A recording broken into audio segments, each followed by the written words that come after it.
ضرقت باب الرجاء والناس قد رقدوا، وبيت أشكو إلى مولاي ما أجد،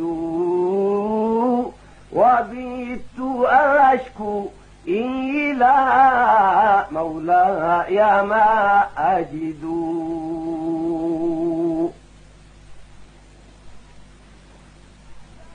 فقلت يا أمالي في كل نائبة،